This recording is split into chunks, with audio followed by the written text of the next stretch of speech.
If you want to insert your SIM card into Redmi 15, then first of all, you need to prepare the eject tool that you can find, for example, inside the box. Over here on the left side, you should be able to find the SIM tray with a little hole right next to it.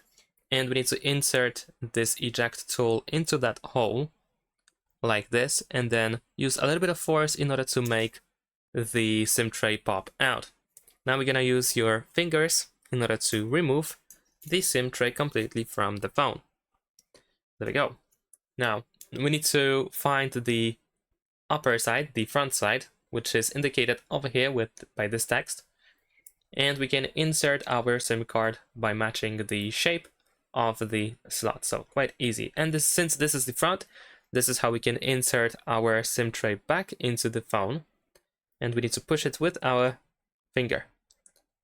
Make sure that it is fully in, that it doesn't stick out, and that's pretty much it. Thanks for watching, leave a like and subscribe.